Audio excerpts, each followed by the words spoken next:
안녕하세요 여러분, 오래간만이죠? 요즘 너무 바빠서 유튜브 이제 올릴 시간이 없었고, 그래서 지금 학교 가는 그 등굣길에 출근하는 길에 레코드를 하고 있는데요. 오늘의 토픽은 어떤 걸 준비했냐 하면은 조금 민감하고 그런 문제가 될 수도 있는데, 많이 질문을 듣는 것 중에 하나가 이제 영어예요. 영어가 얼만큼 중요하냐, 얼만큼 잘해야 되냐, 이것에 관해서 이제 질문을 많이 받는데요. 거기에 대해서 이제 대답을 해드릴게요. 여러분은 영어가 얼만큼 중요하다고 생각하세요? 학교에서 교사로, 아니면은 특사등교사, 보조교사로 일할 때 얼만큼 중요하다고 생각하세요? 답은 아주 중요하다입니다.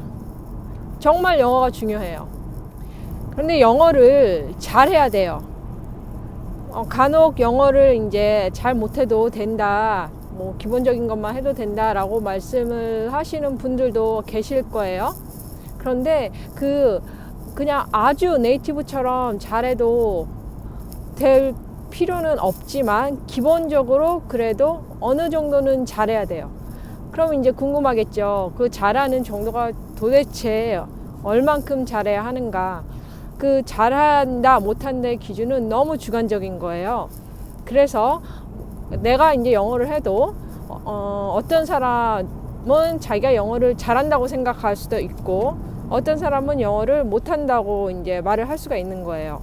그래서 그 잘한다 못한다는 기준은 너무 개인 차가 편차가 크고, 그 다음에 개인의 기준이 다르기 때문에, 여기서 제가 말씀드릴 수 있는 거는 자기가 가르치고자 하는 교과목을 영어로 문제없이 설명을 할 수 있을 정도의 영어 수준이 돼야 된다는 거예요. 당연하겠죠. 교사로 이제 일을 하고 싶은데 자기가 이론을 설명해야 되잖아요. 그런데 자기가 영어로 그 이론을 설명을 못해요. 아니면은 자기는 한다고 하는데 학생들이 이해를 못해요. 영어 실력이, 그 학선생님의 지식이 모자라서가 아니라 영어 실력이 모자라서 학생들이 이해를 못하는 거예요. 그러면은 문제가 당연히 있겠죠. 그래서 제 생각에는 그 비정상회담이라는 걸 옛날에 했었잖아요. 거기에서 나오는 그 패널들 수준 정도로 영어를 해야 학교에서 이제 교사로 취업을 해서 문제없이 일을 할 수가 있다고 저는 생각을 해요. 패널이 여러 명이 있는데 어느 정도냐 하면은 테일러 있잖아요. 그 미국 사람, 아니면은 옛날에 그 터키 사람 있었잖아요. 이름 뭐죠? 어쨌든 지금 안 나오는데 TV에, 그 사람 정도로 정말 한국 사람처럼 유창하게 할 필요는 없어요, 영어를. 하지만은 그 외에 다른 패널들 있잖아요. 기본적으로 그 정도 수준의 영어를 해야 학교에서 일하는데 문제가 없겠다라고 말을 들을 수 있겠어요. 자, 그런데 이제 영어가 왜 중요해요? 어떤 사람은 영어 별로 안 중요하대요. 그렇게 말을 할 수 있는데, 영어가 왜 중요를 하냐면 말씀을 드릴게요. 첫 번째, 영어가 중요한 이유. 캐나다는 한국하고 다르게, 제가 그랬죠, 팀워크이라고 그랬잖아요. 모든, 자기가 한 교실을 맡아서 가르치지만 모든 사람들이 같이 팀이 돼서 일을 하는 거예요. 자, 초등학교 봅시다. 자기가 한 반을 맡아서 가르치지만 거기에 교장 선생님이 들어와서 도와줄 수도 있고, 같이, 그러고 다른 동료, 교사 동료하고 같이 일을 하게 돼요. 그래서 그 사람들하고 커뮤니케이션이 영어로 안 되면은 굉장히 곤란하게 되는 거죠. 캐나다는 job share라는 게 있어요. 그래갖고 선생님이 한 교실을 한 사람이 가르치는 게 아니라 두 사람이, 담임이 한 교실을 가르칠 수가 있어요. 예를 들면 A라는 선생님이 월, 수, 금 이렇게 나와서 일을 하게 되고, B라는 사람이 화, 목 이렇게 나와서 한 반을 가르치게 되는 거예요. 그래서 한 반을 두 교사가 가르치는데, 거기에서 이제 그 교사하고 이제 팀이 돼서 뭐 내가 어떤 거를 가르칠 것이며, 뭐 우리가 어떻게 학생들을 가르쳐야 한다라는 서로 의견을 내고, 의견을 이제 서로 그 공유를 하고 나눠야 되는데, 내가 영어가 안 돼서 내가 아무리 좋은 의견이 있고 그래도 내가 영어가 안 돼서 그 동료 교사가 못 알아듣는 거예요. 그러면은 그 교사가 서서히 그 영어 못하는 교사를 무시하게 돼요. 서서히 자기도 모르게. 그 교사도 무시하려고 무시하는 게 아니라 영어가 그 사람이 옆에 동료 교사가 영어를 못하니까 이제 듣기가 싫은 거예요. 무슨 얘기 하는지도 모르겠고. 그러면은 이제 학교에서 자기의 입지가 점점 좁아지죠. 그래서 이제 처음에는 한 몇 달은 괜찮아요. 근데 이제 그 한 학교에 오래 자기가 일할 거잖아요.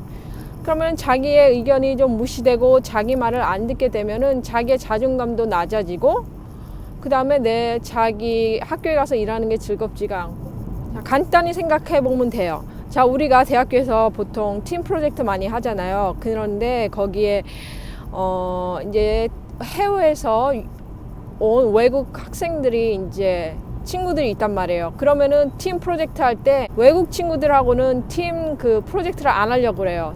왜냐면은 일단 한국어가 안 되니까는 외국 친구가 의견을 자기가 좋은 의견을 내려고 해도 한국말이 얘가 안 되니까는 걔 말을 듣지 않게 되는 거예요. 대학교에서 팀 프로젝트를 할 때는 그냥 한 프로젝트만 하고 끝나면은 되는 거지만 자기가 캐나다에 와서 교사로 취직을 해서 학생들하고 같이 이제 일을 하게 되는데 영어가 이제 안 된단 말이에요. 그러면은 문제가 많겠죠. 다른 예를 하나 들어볼게요. 예를 들어서 필리핀 교사가 한국에 와서 초등학교에 와서 이제 가르친단 말이에요. 전 과목을 국어, 수학, 산수 이런 걸 가르치는데 담임이에요. 자기 이제 아이 반 담임이 필리핀 교사인데 이제 좋은 대학도 나왔고 그 다음에 지식도 너무 많아서 훌륭한데 이 선생님이 한국말을 잘 못해서 못 알아듣겠는 거예요. 무슨 말을 하는 건지 가르칠 때. 그리고 자기가 학부모 입장에서 그 필리핀 담임 선생님하고 가서 상담을 해야 되는데 이 선생님이 자기 아이에 대해서 설명을 하고 상담을 받는데 한국말이 안 돼서 못 알아듣겠는 거예요, 도저히. 그러면은 어떻겠어요? 그거는 여러분의 생각에 맡기겠습니다.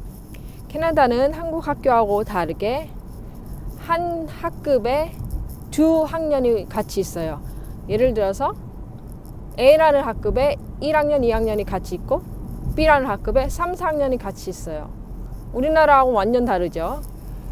그래서 간혹 옆반 선생님하고 팀 티칭을 하게 되는데 옆반 선생님의 반 학생들이 우리 반에 와서 배울 수가 있고 우리 반 학생들이 옆반 선생님의 반에 가서 배울 수가 있는 거예요. 어떤 특정한 과목을. 자, 그럼 옆반 선생님하고 당연히 상의를 해야 되겠죠. 어떻게 우리가 가르칠 건가? 그런데 영어가 안 돼요, 또. 그래갖고 이제 옆반 선생님하고 이제 티칭 매터리얼이라든지 교재라든지 아니면 그 아이디어라든지 그런 거를 서로 공유를 하거든요. 공유를 하고 의견도 서로 내고 제시하고. 근데 내가 영어 안 돼서 내 의견을 충분히 말을 못 해요. 그러면은 옆반 선생님뿐만 아니라 다른 이제 동료들도 이제 그거를 당연히 알겠죠. 내 영어 실력이 조금 모자란다. 그러면은 같이 이제 일을 하기를 싫어하는 거예요. 그래서 영어가 중요하다는 거를 다시 한번 강조를 드립니다. 그 다음에 이제 또 영어가 왜 중요하냐면은 이제 레포트 카드를 이제 영어로 작성을 해야 되는데 레포트 카드를 이제 학부모들이 봤을 때 그래마나 아니면은 그런 거에 좀 문제가 있다. 그러면은 읽는 사람이 학부모가 읽으면서 이 선생님 조금 실력이 좀 없나 이렇게 생각할 수도 있단 말이에요. 물론 그 선생님이 지식이 너무 풍부하고 아는 게 많고 훌륭한 선생님인데 그 레포트 카드 하나로 그 사람의 그 실력이 평가된단 말이에요. 예를 들어 봅시다. 자, 필리핀 교사 자꾸 이제 얘기를 하니까 약간 인종차별처럼 느껴지는데 절대 인종차별이 아니고 한국에 필리핀 사람들이 이제 많이 와서 결혼을 해서 사니까는 필리핀 사람이 많잖아요. 그래갖고 이제 예를 드는 거예요. 제가 자꾸 필리핀 교사가 한국에서 이제 일을 하는데 한국말로 이제 레포트 카드를 써준단 말이에요. 예를 들어서 학생 이름은 철수라고 합시다. 철수이 공부가 잘하고 창의력이 좋고 친구를 좋습니다. 이렇게 썼단 말이에요. 그러면은 우리는 무슨 말인지 이해를 해요. 그렇죠? 철수라는 학생이 창의력이 많고 그 다음에 뭐 친구를 잘 도와주고 이런 내용을 쓴 거잖아요. 그런데 거기에 은는이가 틀리고 좋아합니다, 좋습니다 틀리게 쓰고 이러면은 우리가 한국 학부모들이 그 레포트 카드를 이해를 하지만 레포트 카드에 써져 있는 글을 보고 그 선생님의 약간 자질을 의심할 수도 있겠죠. 과연 내가 이 선생님한테 우리 애를 맡겼을 때 잘 가르칠 수 있나? 그래서 본의 아니게 자기의 실력보다 낮게 평가를 받을 수도 있다는 거예요. 다음은 선생님은 그냥 가르치는 것만 아니라 학생들을 상담을 해줘야 된단 말이에요. 그런데 선생님이 이제 상담을 해줄 때 또 학생들이 못 알아들어. 그 선생님은 굉장히 좋은 말을 해줬어요. 한국말로 했을 때 너무 좋은 말이에요. 그런데 외국 학생들이, 캐나다 학생들이 이해를 못해요. 영어로 이 선생님이 막 상담을 하는데 무슨 말 하는지도 모르겠고, 그러면은 이 선생님을 안 찾아가겠죠, 상담할 때. 그러면은 그런 이야기를, 그런 상담을 했을 때 아이들이 못 알아들으면은 듣기 싫어요. 다음은 돌발 질문을 한단 말이에요. 학생들이 가르칠 때 자기가 이제 수업 준비를 열심히 해가서 자기가 영어로 이제 이론을 다 설명하고 잘했어요. 근데 돌발 질문을 하는데 학생들이 질문이 있을 때 자기는 알아 그 질문의 답을. 그런데 영어로 설명을 못 하겠는 거예요. 한다고 했는데 또 애들이 못 알아들어요. 그러면은 학생들이 질문이 있거나 그럴 때 그 선생님한테 안 가요. 다른 선생님한테 가겠죠. 왜냐하면 그 과목에 선생님이 나 혼자만 있는 게 아니라 다른 사람도 있으니까. 그럼 이제 자기의 자존감도 떨어지고 의욕도 상실되고 그렇단 말이에요. 그래서 이제 대충 영어가 왜 중요한지 말씀을 드린 것 같은데, 자기가 아무리 IELTS에서 7 이상 받고 그 다음에 토플 시험에서 100 이상 받았다. 그게 영어를 잘하는 게 아니에요. 그거는 정말 기본적으로 내가 그 학교에서 교사로서 일을 했을 때 기본적으로 깔리는 베이스고, 자기가 정말로 실질적으로 얼마나 영어를 잘 말할 수 있느냐, 자기가 가르치는 과목의 이론을 얼만큼 영어로 설명할 수 있느냐, 학생들을 영어로 상담해 줄 수 있느냐, 레포트 카드를 잘 영어로 쓸 수 있느냐, 그 학교의 동료 교사, 교장, 교감, education assistant 그런 사람들하고 영어로 잘 의사소통을 해서 한 학급을 잘 이끌어갈 수 있느냐, 그거를 잘 생각을 해 보셔야 돼요. 그 학교만 졸업했다고 내가 끝나는 게 아니에요. 정말 출발선상에 서 있게 되는 거예요. 그때부터 이제 시작이 되는 거예요. 그래서 영어를 정말 열심히 스피킹을 연습을 하세요. 그래서 당당하게 자기 목소리를 낼 수 있는 훌륭한 한국인으로서 자긍심을 갖고 일을 합시다. 다음 시간에 봐요. 구독, 좋아요 눌러주세요.